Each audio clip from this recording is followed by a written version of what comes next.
नमस्कार दोस्तों, मैं हूं देवेंद्र नेगी और आज मैं आपके सामने कोई भी एंटरटेनमेंट ब्लॉग नहीं लाया हूं।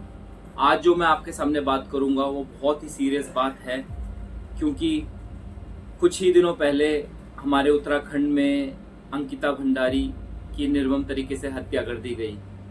तो पहले तो ये मैंने न्यूज़ सुनी नहीं थी, क्योंकि आजकल ज़्यादातर मैं न्यूज़ नहीं देखता।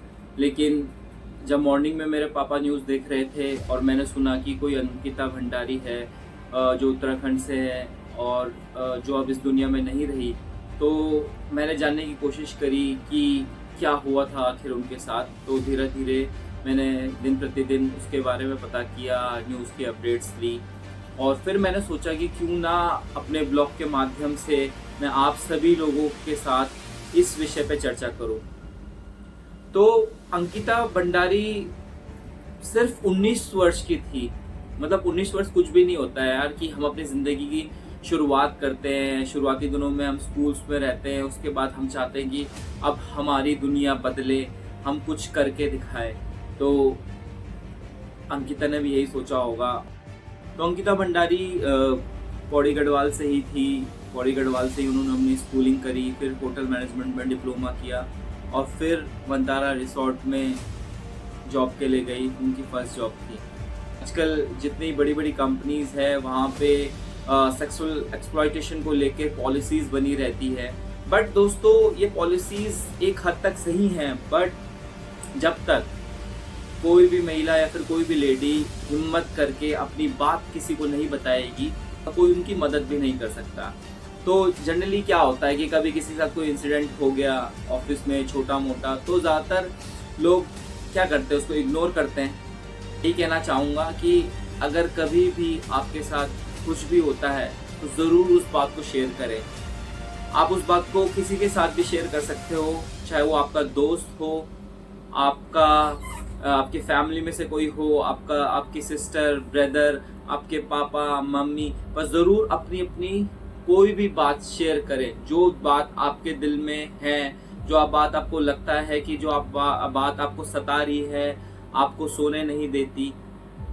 प्लीज़ प्लीज़ ऐसी चीज़ों को इग्नोर ना करें, क्योंकि जहाँ तक मैंने अंकिता भंडारी की पूरी कहानी स्टोरी देखी, वहाँ पर मुझे यही फील हुआ कि अंकिता भंडारी भी जहाँ पे काम करती थी वहाँ पे भी बहुत कुछ गलत हो रहा था।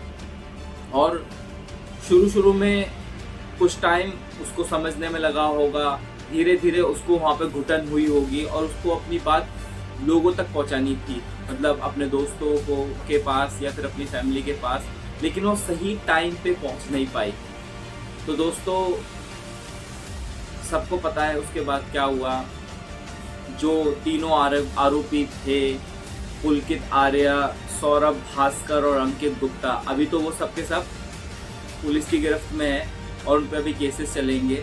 लेकिन मैं बचपन का टाइम भी याद करूंगा दोस्तों। मैं 10th क्लास में था और मेरी एक क्लासमेट हुआ करती थी पूजा नाम से। तो वैसी स्कूल का दिन था, छुट्टी हो गई थी और हमने कुछ बातचीत भी करी। उसके बाद वो अगले दिन क्लास में नहीं आई। दिन बीतते गए, महीने बीत गए, उसका कुछ अता पता नहीं चला। लोगों ने तरह तरह की बातें बनाना स्टार्ट कर दिया। आपको तो पता ही है, हम जिस समाज में हैं वहाँ पे लोग तरह तरह की बातें करते हैं कि उसका कोई शायद बॉयफ्रेंड रहा होगा या फिर कुछ हुआ होगा, उल्टी सीधी चीज़ें जो भी लोगों के मन में आती हो। तो एक्चुअली वो बहुत इमोशनल टाइम था हमारे लिए। हम बच्चे ही थे उस टाइम पे, और हमें सुनने में आया कि मतलब जो मेरी क्लासमेट थी पूजा, उसके बॉडी पार्ट्स मिले हैं। तो इस बात सुनने में मतलब इतनी ज़्यादा हमें अंदर से, मतलब जैसा नहीं कहते कि कांप जाना, क्योंकि जिस जगह से मैं हूँ लैंसडाउन से, वहाँ पे हमने चोरी, मारपीट, ये सारी चीज़ें सुनी ही नहीं थी, देखी ही नहीं थी। और ऐसी छोटी जगहों पे इतनी बड़ी वारदात हो गई वो भी ऐसे टाइम पे। तो हमें बहुत शौक लगा और हमने सोचा कि पूजा को जस्टिस भी मिलना चाहिए। तो हम उस वक्त बच्चे तो थे, लेकिन हमने उस वक्त भी रैलियां करी। जो हमारे एरिया के एसडीएम थे, उनके ऑफिस में गए, उनसे भी डिमांड करी जस्टिस की कि उनके आरोपी को पकड़ा जाए, और अल्टीमेटली उसका आरोपी भी पकड़ा गया।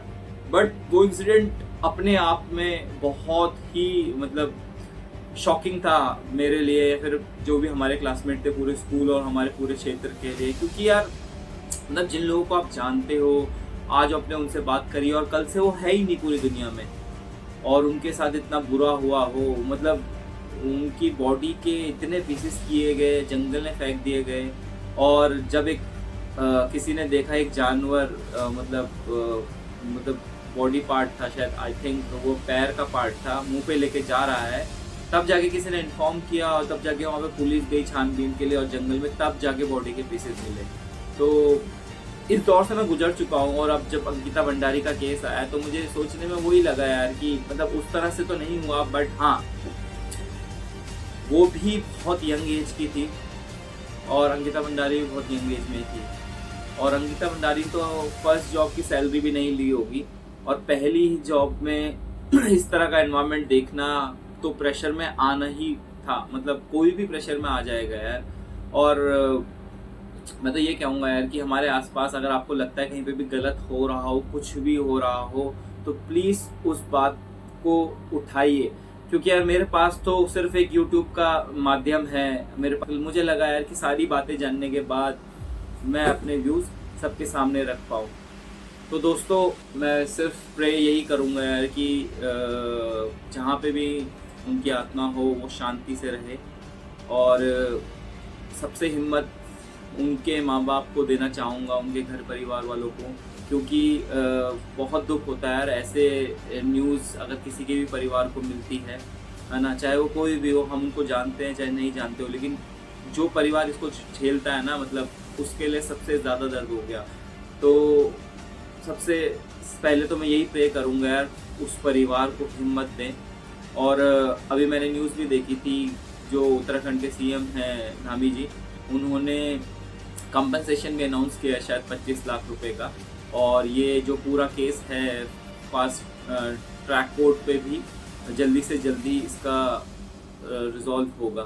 तो ठीक है, ये सारी चीज़ें तो कानूनी प्रक्रिया है, बट ये सारी चीज़ आगे रिपीट ना हो, ये बहुत बड़ा क्वेश्चन है।